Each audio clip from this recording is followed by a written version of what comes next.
Crawley से हूँ और मैं आज आपको हिंदी यह सब्जेक्ट सिखाने वाली हूँ। तो चलिए, देखिए बच्चों, हमारी यह जो प्रकृति है, इस प्रकृति में बहुत सारे पशु, पक्षी, प्राणी, पेड़ पौधे रहते हैं, उसमें इंसान भी रहता है। तो हमें यह जो इंसान है, यह इंसान कभी कभार जो जंगल में रहने वाले प्राणी हैं, उनका अपने स्वार्थ के लिए इस्तेमाल करता है, उन्हें पिंजरे में कैद करता है। जिस प्रकार यह जो जानवर है, इनका घर जंगल है, उसी तरह से इंसान का घर भी मकान है, फ्लैट है, लेकिन यह इंसान भूल जाता है। तो आज हम जो कहानी पढ़ने जा रहे हैं, यह इसी प्रकार की है कि जंगल के जो प्राणी हैं, इनके साथ में हमें किस प्रकार का व्यवहार करना चाहिए। तो आज का हमारा विषय है हिंदी, कक्षा 9वीं, दूसरी इकाई, पाठ क्रमांक 2, जंगल। और यह हमारा पूरक पठन है। पूरक पठन यह विषय 9वीं और 10वीं के लिए बच्चों के अंदर संस्कार निर्माण होने के लिए जो हमारे बोर्ड है, उन्होंने इसका निर्माण किया गया है। तो चलिए देखते हैं हम इस कहानी के ओर। सबसे पहले यह जो हमारी कहानी है या यह जो हमारा पाठ है, इसके लेखक यानी रचनाकार चित्रा मुदगल यह है। इनका जन्म 17 सितंबर 1943 चेन्नई, तमिलनाडु में हुआ। इनका परिचय यह है कि चित्रा मुदंगल जी के लेखन में वर्तमान समाज में रितती हुई मानवीय संवेदनाओं, नए जमाने की गतिशीलता और उसने जिंदगी की मजबूरियों का चित्रण बड़ी गहराई से किया हुआ है। मतलब उनका जो लेखन है, उसमें हमें जो नॉर्मल जीवन है, उस जीवन में व्यवहारिकता किस प्रकार की होती है तथा हमारे समाज में कौन कौन सी परंपराएं हैं, उसके बारे में जानकारी देने के लिए भी उन्होंने बहुत सारे लेखन किए हुए हैं। उनकी बहुत सारी कृतियां हैं। इनमें से देखिए, एक जमीन अपनी आवा, इस प्रकार के उपन्यास उन्होंने लिखे हैं। भूख साक्षागृह लपटे, मामला आगे बढ़ेगा अभी, इस प्रकार के कहानी संग्रह भी उनके प्रसिद्ध है। तथा जीवक, मणिमेघ आदि, यह बाल उपन्यास उनका प्रसिद्ध है। दूर के ढोल, सूझबूझ, यह आदि बाल कथाएं यानी कि बालकों के ऊपर जो कथाएं हैं, उनका संग्रह भी उन्होंने लिखा हुआ है। अभी हम हमारा जो पाठ है, वह पाठ के गद्य संबंधी देखते हैं कि इसमें कवि ने हमें, इसमें लेखक ने हमें क्या बताने की कोशिश की है। यह जो हमारा पाठ है, पूरक पठन है, यह हमारा 4 मार्क्स के लिए परीक्षा में आ सकता है। उसमें एक तो पैराग्राफ भी आ सकता है, या तो फिर उसमें 2-2 मार्क्स के लिए 2 क्वेश्चन भी आ सकते हैं। यह जो पाठ है, यह पाठ संवादात्मक कहानी, इस प्रकार का यह पाठ है। मतलब यह कहानी भी है, किसी विशेष घटना की रोचक ढंग से संवाद रूप में प्रस्तुति संवादात्मक कहानी कहलाती है। मतलब यह एक प्रकार की कहानी है, लेकिन उस कहानी में संवाद किया गया है, एक दूसरे के साथ बात की गई है। इसलिए यह जो हमारा पाठ है, यह पाठ संवादात्मक कहानी में आता है। अभी यह जो कहानी है, इस कहानी में मुदगल जी ने खरगोश के माध्यम से बाल मानस शास्त्र की अनुभूतियों, प्राणियों के साथ उनका जो व्यवहार है तथा उनके संरक्षण एवं प्राणी मात्र के प्रति हमें किस प्रकार दया भाव दर्शाना चाहिए, वह इस कहानी के माध्यम से हमें उन्होंने बताने की कोशिश की है। अभी देखिए, यह जो हमारा पाठ है, इस पाठ में टोटल 5 जो मेन थिंग है, वो उन्होंने हमें बताने की कोशिश की है।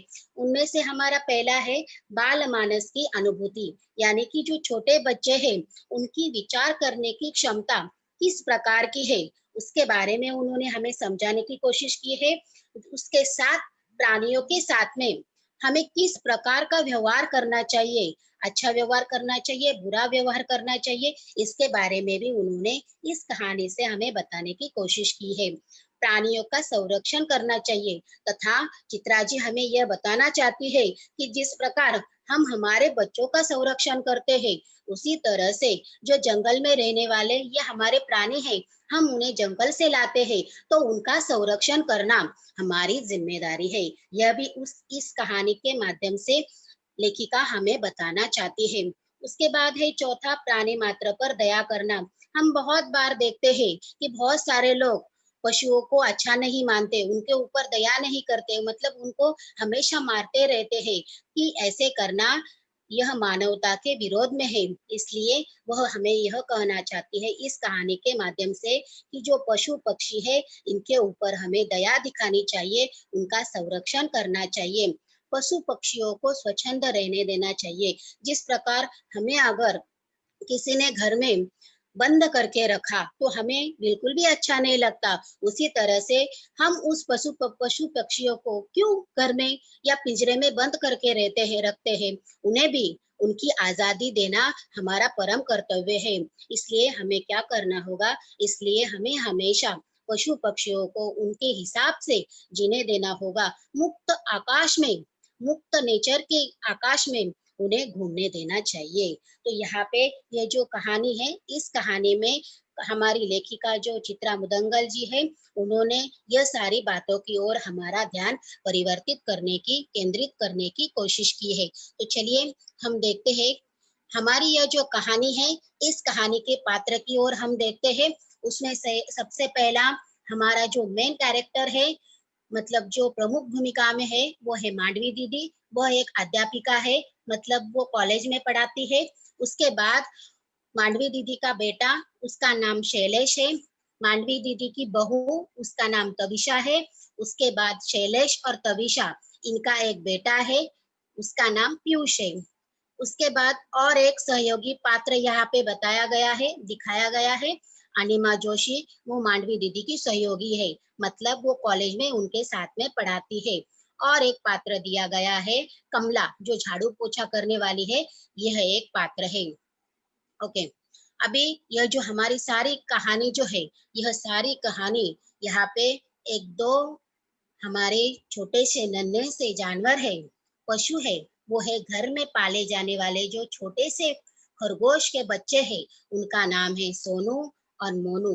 इन दोनों के ऊपर ही यह जो जंगल की कहानी है, यह जंगल की कहानी इर्द गिर्द घूमते हुए हमें नजर आती है। तो चलिए हम देखते हैं कि इसमें कौन कौन से जो कठिन शब्द आए हैं वो देखिए। अनुशासन यानी कि नियम, झिझक यानी कि लज्जा, संकोच, बुहारना, झाड़ू लगाना, बुदबुदाना, अस्पष्ट स्वर में बोलना, मतलब धीरे धीरे से एकदम अस्पष्ट स्वर में बोलना, कोम्पल, नई पत्तियां, धमा चौकड़ी, उछल कूद यानी कि उपद्रव, बिटर दृष्टि, नजर गड़ाए देखना, पौच, कीचड़, दलदल। दलदल यानी कि क्या, कि जहाँ पे ज्यादा से ज्यादा पानी होता है, वहां पे दलदल का इस्तेमाल, या वहां पे दलदल ज्यादा दिखाई देती है। चितकबरी यानी कि रंग बिरंगी, पोखर यानी जलाशय या तालाब, हमजोली यानी साथी संगी, मतलब जो साथ में रहते हैं वो, इसे क्या कहा गया है, हमजोली। निस्पंद, निश्चल, स्तब्ध। स्तब्ध यानी कि क्या, किसी भी प्रकार की आवाज न करना, एकदम शांत। प्रतिवाद यानी कि खंडन यानी विरोध। असमर्थता यानी कि अक्षमता या दुर्बलता, मतलब किसी काम करने के लिए वो कैसे हो जाता है, असमर्थ हो जाता है, यानी दुर्बल हो जाता है, वह काम वो ठीक से कर नहीं पाता। निश्चेष्ट यानी कि चेष्टा न करने वाला, मतलब किसी भी प्रकार की चेष्टा न करने वाले को उन्होंने निश्चेष्ट कहा है। अंतिम संस्कार, अंतिम संस्कार यानी कि मरने के बाद में जो उनका कर्म किया जाता है, क्रिया कर्म किया जाता है, उसे उन्होंने अंतिम संस्कार कहा है। तो यह जो शब्द है हमारे, ये कठिन शब्द पाठ में आए हुए हैं। अभी हम पाठ में जो उन्होंने गद्य के माध्यम से या संवादात्मक स्थिति में उन्होंने जो हमें बताने की कोशिश की है, वो हम देखेंगे। देखिए, रीडर अनिमा जोशी के मोबाइल पर फोन था, मांडवी दीदी की बहू तविशा का। कह रही थी, आंटी बहुत जरूरी काम है, अम्मा से बात करवा दे। अम्मा दीदी ने असमर्थता जताई। मांडवी दीदी कक्षा ले रही है, बाहर आते ही वह संदेश उन्हें दे देगी। वैसे हुआ क्या है, घर में सब कुछ कुशल मंगल तो है। अभी देखिए, हमारी जो कहानी है उसकी शुरुआत किससे होती है? उसकी शुरुआत जो मांडवी दीदी की बहू है तविशा, वो मांडवी दीदी को फ़ोन करती है, लेकिन जो हमारी मांडवी दी है, वो मांडवी दी क्लास में लेक्चर ले रही होती है, तो इसलिए उनकी जो सहयोगी है, मतलब उनके साथ में जो कॉलेज में रहती है, वह अनिमा जोशी, वह फ़ोन उठा लेती है और वो तविशा को पूछती है कि ऐसा क्या हुआ? कुछ सब कुशल-मंगल तो है, मतलब सब ठीक से तो है? परेशानी का कारण बताने की बजाय तविशा ने उनसे पुनः आग्रह किया। उन्होंने फिर से अनिमा जोशी को आग्रह किया। क्या किया? आंटी अम्मा से बात हो जाए तो? और यहाँ पे देखिए डैश डैश दिया है। मतलब यहाँ पे कभी-कभार आपको भी एग्जाम में इस प्रकार के प्रश्न आते हैं और उसके आगे 3-4 प्रकार के डैश डैश किए जाते हैं। डैश डैश का मतलब क्या है कि उसके आगे की कहानी, उसके कल्पना के अनुसार हम निर्माण कर सकते हैं। तो यहाँ पे भी जो तविशा है, वो अनिमा जोशी को बताती है कि अम्मा से बात हो जाए तो? इस पर अनिमा जोशी क्या कहती है देखिए। अनिमा जोशी को स्वयं उसे टालना बुरा लगा। उचित नहीं लगेगा तविशा, अनुशासन भंग होगा। मुझे बताओ तविशा, मुझे बताने में झिझक कैसी? देखिए यहाँ पे एक कठिन शब्द दिया गया है, अनुशासन। अनुशासन क्या मतलब क्या? कि एक प्रकार का नियम, जिस प्रकार आप सबको भी पता है कि आप सब भी स्कूल में जाते हो, हम भी स्कूल में जाते हैं, तो स्कूल में जाने के बाद उनका जो नियम है, स्कूल के जो कायदे कानून है, उसका हमें सबको बहुत अच्छे से नियमों का पालन करना पड़ता है। उसी तरह से यहाँ पे जो मांडवी दीदी है, वो क्लास में लेक्चर ले रही है, जिसकी वजह से वह किसी भी प्रकार का फ़ोन वो टाइम पे वो नहीं ले सकती, क्योंकि वह अनुशासन के खिलाफ हो जाएगा, अनुशासन भंग हो जाएगा, यानी कि जो नियम है, उस नियमों का उल्लंघन हो जाएगा। उस पर अनिमा जोशी कहती है कि क्या हुआ मुझे बताओ, मुझे बताने में तुझे किसी भी प्रकार की झिझक नहीं होनी चाहिए। उस पर देखिए अभी यहाँ हमारी तविशा क्या कहती है। नहीं आंटी ऐसी बात नहीं है। तविशा का स्वर भर्रासा आया। स्वर भर्रासा आना मतलब क्या हो जाना, बहुत दुखी हो जाना। आवाज आवाज में एक प्रकार की भरी हुई दिखाई दे रहा था उसका। तविशा ने बताया घर में जो जुड़वा खरगोश के बच्चे पाल रखे थे ना उन्होंने, सोनू मोनू, उनमें से सोनू नहीं रहा। देखिए अभी यहाँ पे जो मैंने आपको पहले ही बताया ना, हमारे जो मेन कैरेक्टर है सोनू और मोनू, ये खरगोश के दो छोटे से नन्हे से बच्चे, तो उन दोनों में से जो सोनू है, वो सोनू अभी इस दुनिया में नहीं रहा। 10:30 के करीब काम वाली कमला घर में झाड़ू पोछा करने आई, तो बैठक गुहारते हुए उसकी नजर सोनू पर पड़ी। जगाने के लिए उसने सोनू को हिलाया, उसकी जगाने की सोनू पर कोई प्रतिक्रिया नहीं हुई। मतलब उसने सोनू को जगाने की कोशिश की, लेकिन सोनू में किसी भी प्रकार की हलचल नहीं थी। वह बुदबुदाई, मतलब वह अस्पष्ट सुर से मस्करी की आवाज में वह कहने लगी, क्या कहने लगी? वैसे घोड़े बेचकर सो रहा है देखो शैतान। उसकी टांग पकड़कर उसे सोफे के नीचे से बाहर घसीट लिया, मगर सोनू की कोई हरकत नहीं हुई। कमला ने चीख कर तविशा को पुकारा, छोटी बीजी, छोटी बीजी। तविशा ने अचेत सोनू को देख घबरा गई। मतलब जब तविशा ने इस सोनू को देखा, तो सोनू जो है हमारा, वो सोनू ऐसे फर्श पर लेटा हुआ था और अचेत था। उसमें किसी भी प्रकार की हलचल नहीं थी, वो ऐसे ही वहां पे फर्श पर पड़ा हुआ था। उसकी गोदी में उसने क्या किया, तविशा ने उसे अपनी गोदी में उठा लिया। तब उसने देखा कि जो सोनू है, वो सोनू में किसी भी प्रकार की हलचल नहीं है। उसकी समझ में भी नहीं आ रहा था कि वह क्या करे। अभी देखिए यहाँ पे ये जो तविशा का पात्र दिया गया है, वह पात्र कैसा है कि जो प्राणियों को बहुत प्यार करता है, उसे मानवता दिखाता है, तसे तथा उसका संरक्षण भी करता है। तो अभी हमारी जो कहानी है, इसमें सोनू की क्या हो गई है, मौत हो गई है। मतलब जो हमारा सोनू है, वो सोनू अभी इस दुनिया में नहीं रहा। आस-पास जानवरों का कोई डॉक्टर है ही नहीं। अपनी समझ से उसने बच्चों को डॉक्टर को घर बुलाकर सोनू को दिखाया। डॉक्टर ने देखते ही कह दिया, प्राण नहीं अब सोनू में। आंटी आप अम्मा को जल्दी से जल्दी घर भेज दें। घंटे भर में प्ले ग्रुप से पीयूष भी आ जाएगा। मांडवी दीदी घर पहुंची। अभी देखिए इसमें क्या कहा है उन्होंने, आसपास जब तविशा ने जब तविशा ने सोनू को देखा तो सोनू की किसी भी प्रकार की प्रतिक्रिया नहीं दे रहा था, किसी भी प्रकार की हलचल नहीं थी। इसलिए तविशा ने फौरन आजू बाजू में किसी भी जानवर, कोई भी जानवर का डॉक्टर वहां पे अवेलेबल नहीं था, तो उसने क्या किया, जो बच्चों का डॉक्टर है उसे बुला लिया। डॉक्टर आने के बाद डॉक्टर ने कह दिया कि अभी सोनू में प्राण नहीं रहे हैं, मतलब अभी सोनू की मौत हो गई है। मांडवी दीदी घर पहुंची। सोफों के बीच में खाली पड़े फर्श पर सोनू निश्चेष्ट पड़ा हुआ था। निश्चेष्ट यानी कि क्या, स्तब्ध पड़ा हुआ था। पीयूष उसी के निकट गुमसुम बैठा हुआ था। मोनू सोनू की परिक्रमा सा करता कभी दाएं टिटक उसे गौर से ताकने लगा। मतलब यहाँ पे जब मांडवी दीदी घर पहुंची तब उन्होंने देखा कि सोनू ऐसे ही निस्तब्ध फर्श पर पड़ा हुआ था। और जो पीयूष है वो पीयूष प्ले ग्रुप में जाने वाला 4-5 साल का नन्हा सा लड़का है। उसे इसके बारे में ठीक से पता भी नहीं है कि मौत क्या होती है क्या नहीं होती। वो ऐसे ही सोनू के बाजू में बैठा था कि सोनू ऐसे क्यों कुछ भी क्यों नहीं कर रहा, क्या हुआ है सोनू को। और उसके बाजू में उसका जो दोस्त है, मतलब जो जानवर है हमारा दूसरा नन्हा बच्चा, उसका नाम है मोनू, वो उसके आजू बाजू में गौर से ताक रहा था, घूम रहा था।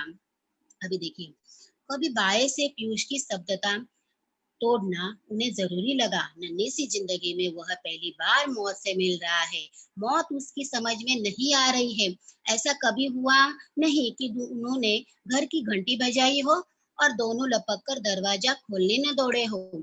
खोल तो पीयूष ही पाता था, मगर मुंह दरवाजे की ओर उठाए वह दोनों ही पीयूष के नन्हे हाथों में अपने अगले पंजे लगा देते थे। अभी देखिए यहाँ पे तविशा जो हमारी मांडवी दीदी है वो सोच रही थी कि जिस प्रकार ये पीयूष शांत बैठा हुआ है, कुछ भी बात नहीं कर रहा है, तो उसकी चुप्पी तोड़ना हमारे लिए बहुत ही ज्यादा इम्पोर्टेंट है, क्योंकि वो बहुत छोटा है और अभी जिंदगी में पहली बार वो मौत से पहली बार मिल रहा है। मतलब मौत कैसी होती है इसके बारे में उसे किसी भी प्रकार की कल्पना नहीं है। उसके मन में तरह तरह के ख्याल आ रहे हैं, इसलिए उस ख्यालों को, उसके जो अंदर के प्रश्न है उसे बाहर निकालना हमारे लिए बहुत ही ज्यादा जरूरी है।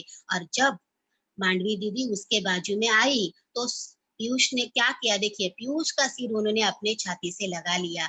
मतलब मांडवी दीदी ने उसे अपने सीने से लगा लिया। पीयूष रोने लगा और रोते रहते वो अपने दादी को क्या कहने लगा, देखिए, दादी दादी दादी दादी, ये सोनू को क्या हो गया, दादी सोनू बीमार है तो डॉक्टर को बुलाकर दिखाओ ना दादी, अम्मी अच्छी नहीं है ना, बोलती है सोनू मर गया।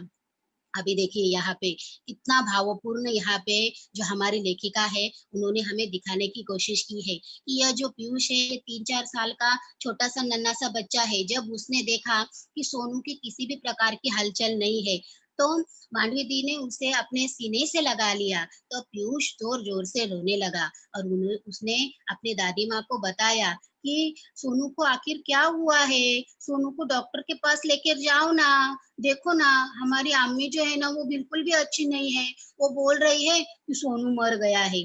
अभी वो इतना छोटा सा बच्चा है, उसे कैसे समझ में आएगा कि जीना और मरना, यह जो बात है यह कैसी है और उसे किस प्रकार समझाए, यह भी हमारे मांडवी की समझ में बिल्कुल भी नहीं आ रहा था। वह रूंधे सर को शांति हुई उसे समझाने लगती है। मतलब उनका जो स्वर है वह रूंधा हुआ था, गहरा हो गया था और वो उसे समझाने लगी। क्या समझाने लगी, देखिए, रोते नहीं पीयूष, सोनू को दुख होगा, सोनू तुम्हें हमेशा हंसते देखना चाहता था ना। देखिए अभी वो अपने बच्चे को समझा रही है, अपने पोतों के समझा रही है कि तुम बिल्कुल भी रो मत पीयूष, अगर तुम रोगे तो सोनू को कितना दुख होगा, सोनू तो हमेशा तुम्हारे साथ में हंसता रहता था ना, तो इसलिए तुम्हें बिल्कुल भी रोना नहीं चाहिए। मोनू उसकी गोदी में मुंह सटाए उसके चेहरे को देख रहा था। बिटर बिटर दृष्टि आंसुओं से भरी हुई। जानवर भी रोते हैं, पहली बार उन्होंने किसी जानवर को रोते हुए देखा। मोनू की हथेली में हल्के हाथों से दबोचकर उन्होंने उसे सीने से सटा लिया, मतलब सीने से लगा लिया। हिचकियां भर रहा था मोनू, काली बदली उसके चेहरे पर उतर आई थी। देखिए अभी यहाँ पे अभी आप चित्र में देख रहे होंगे कि ये जो हमारा पीयूष है, यह पीयूष हमेशा सोनू और मोनू का बहुत अच्छे से ख्याल रखता था। उन्हें वो खाना-पीना सब उनका करता था और वो भी दोनों उसके साथ में बहुत अच्छे से रहते थे। लेकिन क्या हुआ, इनमें से ये जो हमारा सोनू है, यह सोनू की मौत हो गई और जो मोनू है उसकी वजह से उसे भी गहरा सदमा लगा था। तो मांडवी दीदी कहती है कि पहली बार उन्होंने जानवर को रोते हुए देखा था। मतलब वो कहती है कि हमने कभी जानवर को ऐसे रोते हुए नहीं देखा था, लेकिन जब सोनू की मौत हो गई तो उसे देखकर मोनू को भी समझ में आ रहा था कि अभी सोनू इस दुनिया में नहीं रहा, तो इसलिए वो भी रो रहा था। उसकी आंखों से भी पानी, उसकी आंखों से भी आंसू निकल रहे थे और वो भी हिचकियां भर रहा था। हिचकियां भरना यानी कि क्या, कि थोड़ी थोड़ी ऐसी आवाज कर करके रोना, इसे हिचकियां भरना कहते हैं। काली बदली उनके चेहरे पर उतर आई थी। मतलब उसका जो चेहरा है वो चेहरा रोते रोते पूरा काला पड़ने लगा था। वह बहुत दुखी हो गया था। मतलब अभी तक हमने देखा कि सोनू की मौत के कारण घर में जो हमारे पात्र है उसमें है मांडवी दीदी, तविशा, उसके बाद अनिमा जोशी, उसके बाद सबसे अंत में मोनू और जो हमारा पीयूष है। इनकी कंडीशन किस प्रकार की है, उनकी अवस्था किस प्रकार की हो गई है, उसके बारे में यहाँ पे कहानी में बताया गया है। आगे देखिए, अनिमा जोशी के मोबाइल से उन्होंने बेटे शैलेश को दफ्तर में खबर कर देना उचित समझा था। न जाने परेशान तविशा ने शैलेश को फोन किया हो या न हो, शैलेश ने कहा था। अभी देखिए, अभी यहाँ पे जो बताया है उसमें मांडवी दीदी को यह बात समझ में आई थी कि तविशा को भी बहुत दुख हुआ था, क्योंकि सोनू अब इस दुनिया में नहीं रहा। और इसलिए मांडवी दीदी ने यह सोचा कि पता नहीं तविशा ने शैलेश यानी कि उसका बेटा, उसे फोन करके बताया है या नहीं है। इसलिए उसने क्या किया कि अनिमा जोशी के मोबाइल से उन्होंने पहले ही उनका जो बेटा शैलेश है उसको खबर कर दी कि सोनू अब इस दुनिया में नहीं रहा। उस पर शैलेश ने क्या कहा देखिए, ऐसा करे अम्मा, घर पहुंच ही रही है आप, नीचे सोसाइटी में चौकीदार को कहकर सोनू को उठाकर अपार्टमेंट से लगे नाले में फिकवा दे। देखिए, यहाँ पे एक अलग से कैरेक्टर बताया गया है। यह शैलेश ने किस प्रकार कहा है कि अम्मा, एक काम करो, आप जब आप घर पे जा ही रहे हो तो नीचे सोसाइटी का जो चौकीदार है उसको कहकर जो सोनू है उसको उसका अपार्टमेंट में बाजू में जो नाला है उस नाले में फिकवा दो। मतलब यहाँ पे एक अलग तरह का कैरेक्टर शैलेश बताया है कि जिसमें मानवता का जो प्रमाण है वो मानवता का प्रमाण हमें कम दिखाई देता है। इस प्रकार के व्यक्ति भी इस प्रकार के या इस स्वभाव के व्यक्ति भी दुनिया में बहुत सारे पाए जाते हैं कि जिनको प्राणियों से इतना ज्यादा लगाव नहीं रहता। तो यह जो कैरेक्टर है यह कैरेक्टर ऐसा दिखाया गया है पात्र में, कहानी में, कि जिसको प्राणियों से इतनी भी ज्यादा मानवता नहीं है। अभी देखिए आगे क्या होता है। उन्होंने शैलेश को स्पष्ट कह दिया था, मांडवी दीदी ने शैलेश को स्पष्ट कह दिया कि तुम जल्दी से जल्दी फौरन छुट्टी लेकर घर पर आ जाओ। उनके घर पहुंचने तक पीयूष भी घर पे आ चुका है। नाले में वह सोनू को हरगिज नहीं फेंकवा देगा। मतलब आपको भी पता है कि शैलेश ने कहा कि उनके अपार्टमेंट में के बाजू में जो नाला है उस नाले में सोनू को फेंकवा दीजिए। मतलब कि ना बजेगी बांस और ना बजेगी बांसुरी, इस प्रकार शैलेश का कहना था। लेकिन जो मांडवी दीदी है उनको यह सब जो बात है वो अच्छी नहीं लगी, इसलिए उन्होंने स्पष्ट रूप से उनका जो बेटा है शैलेश उसे उसे कह दिया कि तुम जल्दी से जल्दी छुट्टी लेकर घर पर आ जाओ। और वो टाइम पे पीयूष भी घर पे आया है। नाले में वह सोनू को बिल्कुल भी फिकवा नहीं सकते, क्योंकि आपको भी पता है कि पीयूष सोनू को बहुत प्यार करता है। स्थिति से भागने के बजाय उसका सामना करना ही बेहतर है।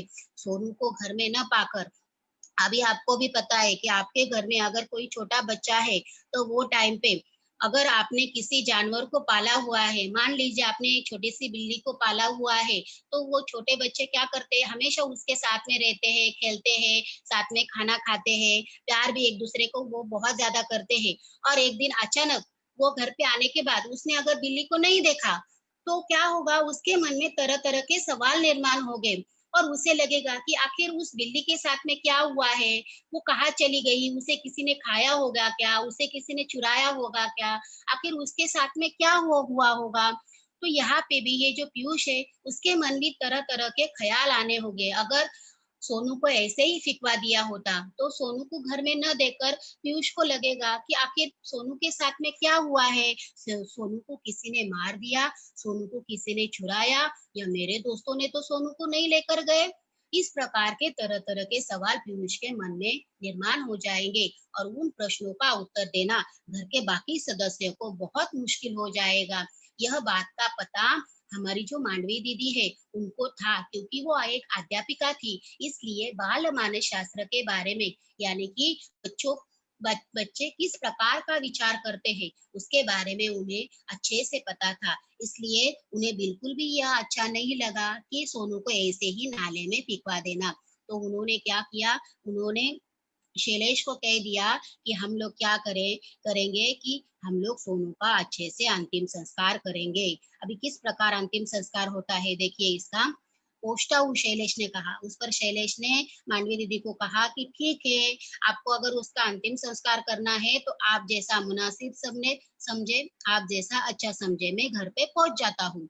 उन्होंने पीयूष को समझा दिया था, मतलब उन्होंने पीयूष को बता दिया था, तुम्हारे सोनू को जमीन में गाड़ने ले जा रहे हैं तुम्हारे पापा। नन्हे बच्चों की जब मौत हो जाती है ना, तो उन्हें जमीन में गाड़ दिया जाता है। देखिए, यहाँ पे पीयूष की कंसेप्ट भी क्लियर हो जाएगी और किसी को बुरा भी नहीं लगेगा और पीयूष के मन के अंदर जो भूचाल आया हुआ है, उस भूचाल को शांत करने की कोशिश यहाँ पे जो हमारी मांडवी दीदी है, वो कर रही है। अभी उन्होंने उसे अच्छे से समझा दिया कि जब छोटे बच्चे मर जाते हैं, मतलब वो इस दुनिया में नहीं रहते, तब उन्हें जमीन में गाड़ दिया जाता है। और पीयूष भी उस बात से उसने अच्छे से समझ लिया था कि अभी सोनू मर गया है, इसलिए सोनू को जमीन में गाड़ देंगे। दादी उसके दिल में दुख क्यों था? क्योंकि मांडवी दीदी ने पीयूष को बताया था कि क्यों सोनू मर गया, क्योंकि उसके दिल में दुख था। तो इस पर पीयूष को प्रश्न पड़ा कि आखिर उसके दिल में क्यों दुख था? उसने अपने माँ-बाप से अलग जो कर दिया था, उस पर देखिए मांडवी दीदी क्या कहती है कि उसे अपने माँ-बाप से अलग जो कर लिया था, मतलब उसे उसके माँ-बाप से दूर किया था और उसका दुःख उसे था, इसलिए वो दुःख से मर गया। किसने किया दीदी दादी? इस पर पीयूष क्या कहता है कि किसने किया दादी? उसके माँ-बाप से अलग किसने किया दादी? उस दुकानदार ने जिससे हम उसे खरीद कर लाए थे। देखिए, मांडवी दीदी उसे बताते हैं, छोटे-छोटे आपको भी पता है कि छोटे-छोटे बच्चों के जो क्वेश्चन है वो कैसे होते हैं और उनका वो टाइम पे अगर अच्छे से हम लोग उस उनका उत्तर नहीं देते, तो फिर उनके मन के अंदर जो जिज्ञासा है और ज़्यादा बढ़ने लगती है और वो अपने आया आप से ख़याली पुलाव बाँधने लगते हैं। मतलब उसके जो आंसर है, वो अपने आप ही ढूँढने लगते हैं और कभी-कभार वो जो उत्तर है, वह उत्तर गलत भी हो सकते हैं।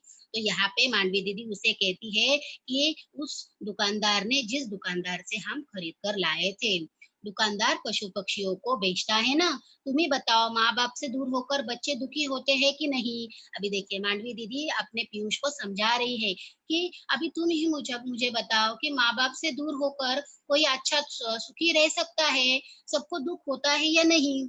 हाँ, दीदी दादी होता है ना, जब मम्मी अपने नानू के यहाँ पे 4 दिन के लिए मुंबई गई थी ना, तो मुझे भी बहुत दुःख हुआ था। देखिए पीयूष कहता है, दादी दुःख से मर जाते हैं?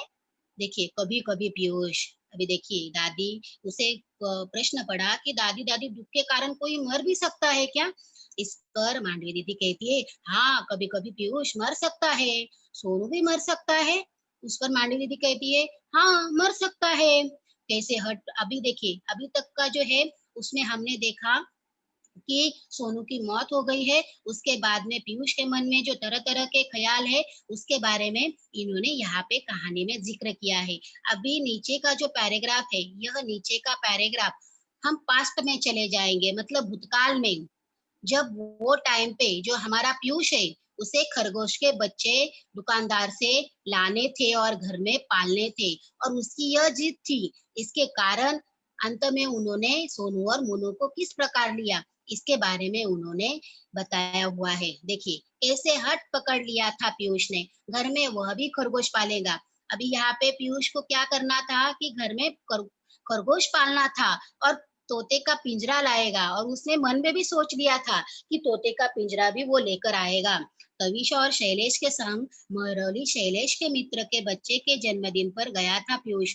मतलब तविशा और शैलेश अपने साथ में अपने बेटे को, उनके जो दोस्त है उसके बच्चे के जन्मदिन पर उसे लेकर गए थे। तो उन्होंने क्या किया था कि मंजोले नीम के पेड़ की डाल पर तोते का पिंजरा लटका रखा था। जालीदार बड़े से बाकड़े में उन्होंने खरगोश पाल रखे थे। पीयूष को खरगोश और तोता चाहिए। तविशा और शैलेश ने बहुत समझाया, फ्लैट में पशु पक्षी पालना कठिन है, कहाँ रखेंगे उन्हें। बालकनी में पीयूष ने जगह ढूंढ ली। देखिए, छोटे बच्चों का कैसे रहता है, अगर वो किसी जिद पर आ जाते हैं तो वो क्या करते हैं, उसके हिसाब से वो जगह भी ढूंढना चालू कर देते हैं।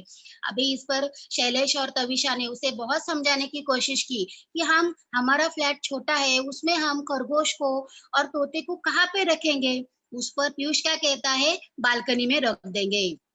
तविशा ने उसकी बात काटकर उसे बहलाना चाहा, मतलब उसे दूसरी बातों में बहलाना चाहा, लेकिन पूरे दिन खरगोश बाकड़े में नहीं बंद रह सकते।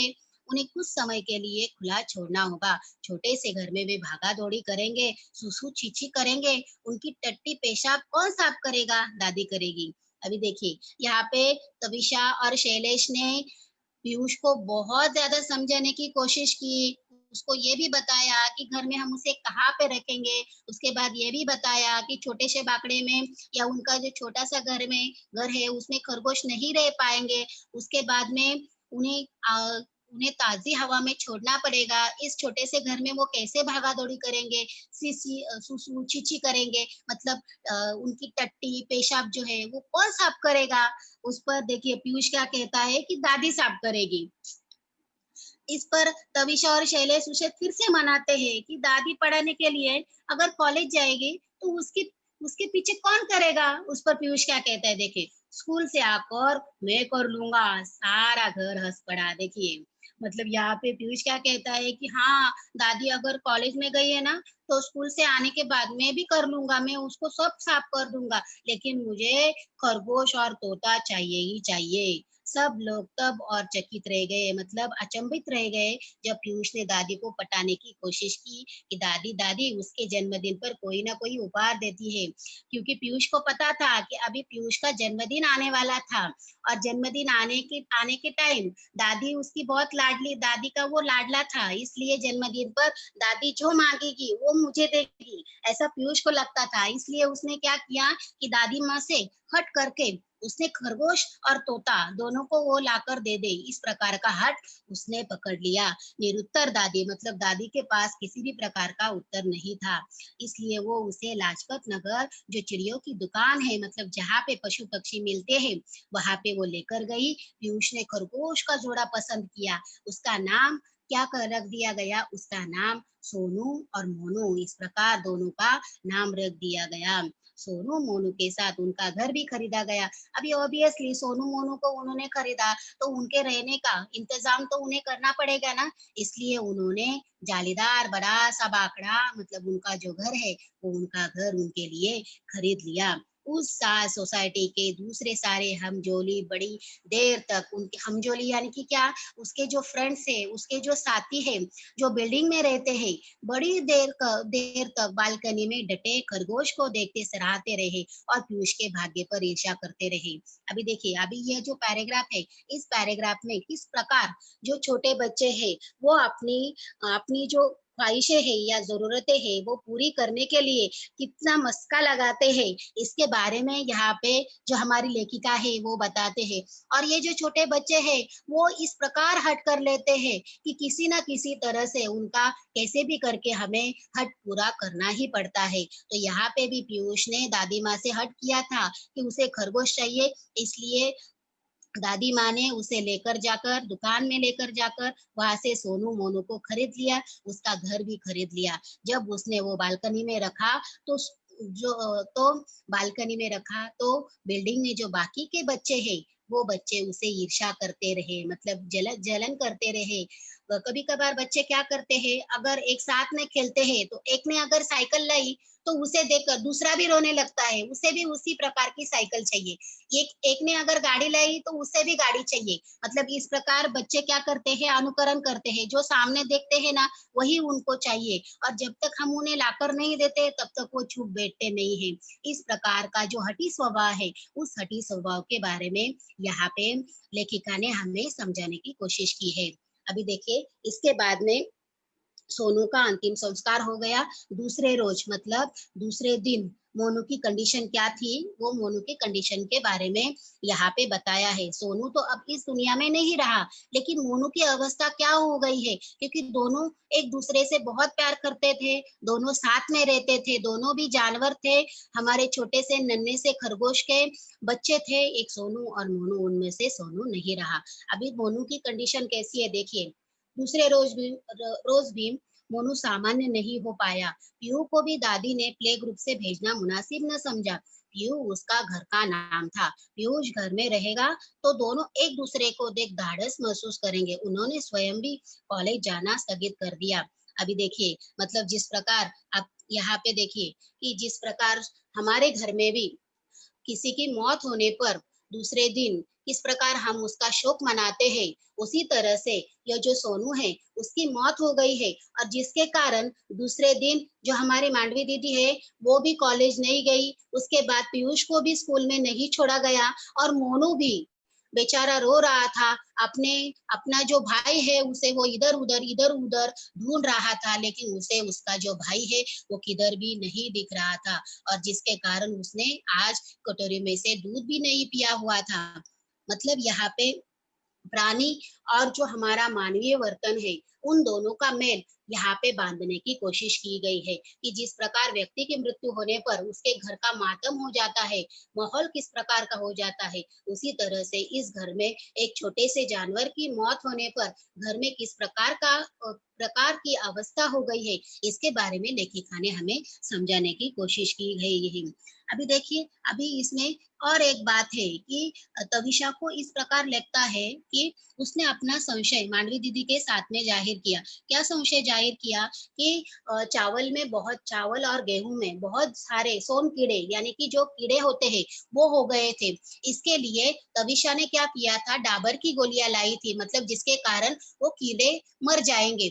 लेकिन उसने क्या किया, वो डाबर की गोली वो उसका जो ढक्कन है, शीशे का ढक्कन वो खोलने की कोशिश कर रही थी, लेकिन वो खोल ही नहीं पा रही थी, और जिसकी वजह से वो खुला, लेकिन जो गोलियां है वो इधर उधर गिर गई, और शायद उसने सब गोलियां उठा ली, लेकिन उसको ऐसा लगता है कि उनमें से शायद एक आध गोली इधर उधर गिर गई होगी, और वो गोली सोनू ने खाई होगी, और जिसके कारण ही यहाँ पे में भी सोनू की मौत हो गई। इस प्रकार का संशय वहां पे तविशा को आ रहा है। मतलब यहाँ पे कि अगर प्राणियों को हम हमारे घर में रखते हैं तो उसका संरक्षण करने की जिम्मेदारी भी हमारी होती है। यह यहाँ पे लेखिका हमें समझाने की कोशिश कर रही है। अभी देखिए, उसके बाद में उसके बाद में मांडवी दीदी और जो हमारा पीयूष है, उन दोनों में क्या बातचीत हो रही है देखिए। दादी, सोनू मेरे साथ खेलता क्यों नहीं? अभी जिस प्रकार सोनू और मोनू दोनों साथ में पीयूष के साथ में खेलते थे, लेकिन अभी क्या हो रहा है, अभी वो बिल्कुल भी नहीं खेल रहा है मोनू, क्योंकि सोनू नहीं रहा है, और इस वजह से मोनू दुखी हो गया है। तो पीयूष को प्रश्न पड़ा कि मोनू क्यों नहीं खेल रहा है, तो इस पर दादी माँ उसे समझाती है कि मोनू को बहुत ज्यादा दुख हो गया है, उसकी वजह से वो नहीं खेल रहा है। तो इस पर पीयूष ने कहा कि दादी, अगर दुख से सोनू मर गया तो मोनू भी मर सकता है। इस पर दादी कहती कि हाँ, मर सकता है। तो फिर दादी, फिर हम दोनों भी मर जाएंगे। इस पर दादी जोर से उसके मुंह पर हाथ लगा देती है, और तड़प कर उसे अपने सीने से लगा लेती है, और कहती है कि नहीं नहीं, ऐसी बातें बिल्कुल भी मत करो। उस पर पीयूष कहता है कि अगर हमने मोनू को उसके माँ बाप के पास छोड़ दिया तो वो अच्छे से रहेगा क्या? तो फिर वो नहीं मरेगा ना? तो इस पर मांडवी दीदी कहती है कि नहीं नहीं, अगर हमने उसे उसके माँ बाप के पास छोड़ दिया तो वो बहुत अच्छे से उनके साथ में रहेगा। इस पर पीयूष कहता है, मांडवी दीदी कहती है कि अगर मोनू को हमने छोड़ दिया तो तुम उसके बिना कैसे रहोगे? इस पर पीयूष कहता है कि हाँ ठीक है, मैं कैसे तो भी उसके बिना रह लूंगा, लेकिन वो मरेगा तो नहीं, वो अपने माँ बाप के साथ में अच्छे से खुशी से रहेगा। तब यहाँ पे मांडवी दीदी को अपने पीयूष पर गर्व होने लगा कि ये 3-4 साल का छोटा सा बच्चा है, लेकिन फिर भी देखिए इसमें विचार करने की जो क्षमता है वो किस प्रकार की है कि ठीक है कि मैं उसके बिना रह लूंगा। इस पर मांडवी दीदी कहती है कि ठीक है, अब रात के समय में जब शैलेश आएगा तो उसे मैं गाड़ी निकालने को बोलती हूँ, फिर हम उसे जंगल में छोड़ आएंगे। उसके बाद में पीयूष कहता है कि अभी मुझे दादी दादी मुझे तोता चाहिए था। तो दादी कहती है कि क्या हुआ, तुझे फिर से तोता चाहिए? उस पर पीयूष कहता है कि नहीं नहीं, अभी मुझे कुछ भी नहीं चाहिए, मुझे तोता भी नहीं चाहिए, मुझे कुछ नहीं चाहिए, क्योंकि मुझे समझ में आ गया है कि जिस प्रकार मैं अपने माँ बाप के साथ में रहता हूँ, उसी प्रकार उनको भी उनके माँ बाप के साथ में जंगल में रहना चाहिए। दादी, हम उसे मोनू को अपने जंगल में या उनके उसके जंगल में उसके माँ बाप के पास छोड़कर आएंगे। और इसकी वजह से जब यह मांडवी दीदी सुनती है तो उसे अपने पोते पर यानी कि पीयूष पर बहुत गर्व होता है, और वो उसे अपने सीने से लगाकर उसे चूमने लगती है, उसे प्यार देने लगती है, क्योंकि ये 3-4 साल का जो छोटा सा नन्हा सा बच्चा है, देखिए उसने कितनी बड़ी बात कह दी है। और उसकी जो विचार करने की जो क्षमता है, वो विचार करने की क्षमता भी किस प्रकार की होती है। तो यह यहाँ पे हमारी यह जो कहानी है जंगल की, यह कहानी हमारी खत्म होती है। इस कहानी के बारे में मैं एकदम शॉर्टकट में आपको एक बार बता देती हूँ। यह जो कहानी है, इस कहानी में मांडवी दीदी है, उसके बाद में उनकी सहयोगी अनिमा जोशी है, शैलेश और तविशा है, उसका बेटा और बहू, और उनका जो पोता है वो पीयूष।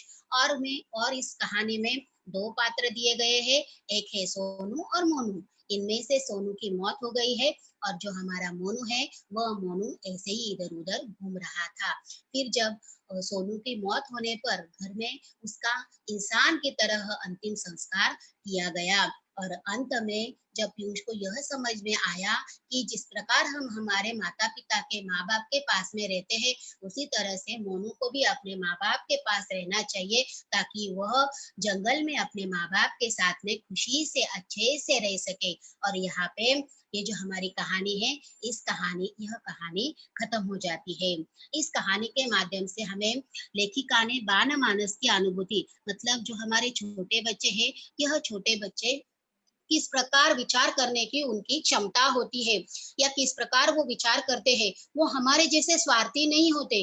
उनका जो मन है, वह मन बहुत निश्चल होता है, बहुत पवित्र होता है। और वो टाइम पे उनके सामने जो घटनाएं होती है, उससे वह अच्छा सीखे या बुरा सीखे, वो टाइम पे उनके ऊपर अच्छा संस्कार होना बहुत ही ज्यादा जरूरी है। तो यह जो बात है, यह बात बच्चों को समझानी हमारे लिए बहुत ही ज्यादा जरूरी है। उसके बाद हमें दूसरा यह संदेश हमें लेखिका देती है कि प्राणियों के साथ में अच्छा व्यवहार करना चाहिए। जिस प्रकार हमें अगर किसी ने मारा तो हमें बुरा लगता है, उसी तरह से अगर हम प्राणियों को मारते हैं, उन्हें हिंसा करते हैं, तो उन्हें भी दर्द होता है, क्योंकि वो भी जीवित है, वो भी सजीव है। इसलिए हमें प्राणियों के साथ में हमेशा अच्छा व्यवहार करना चाहिए।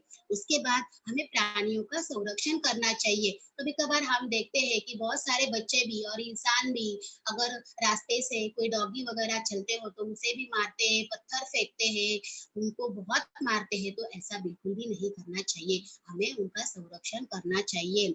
प्राणी मात्र पर दया करनी चाहिए, मतलब जो प्राणी है वह, हम इंसान है और हम इंसान सबसे बुद्धिमान प्राणी है, इसलिए उन्होंने प्राणियों का इस्तेमाल अपने स्वार्थ के लिए किया है, लेकिन हमें बिल्कुल भी ऐसा करना नहीं चाहिए। और अंत में उन्होंने कहा है कि हमें पशु पक्षियों को स्वच्छंद रहने देना चाहिए, मतलब जिस प्रकार हम आजादी चाहते हैं, हमें आजादी मिली है, उसी प्रकार पशु पक्षियों को भी अपना जीवन व्यतीत करने का पूर्ण अधिकार है। और उन्हें जंगल में उनके प्रकृति में आजादी से घूमना, उन्हें भी उनका भी अधिकार है। इसलिए हमेशा उनसे अच्छा व्यवहार करना चाहिए, उनसे मानवता दिखानी चाहिए, उन्हें प्यार करना चाहिए।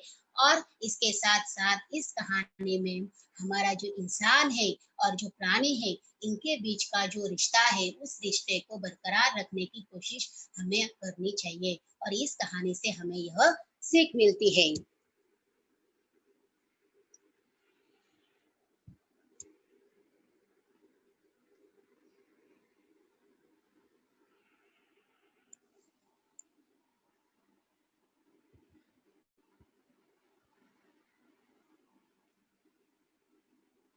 तो स्टूडेंट, आप सभी को जो आज का हमारा टॉपिक है, यह टॉपिक अच्छे से समझ में आया?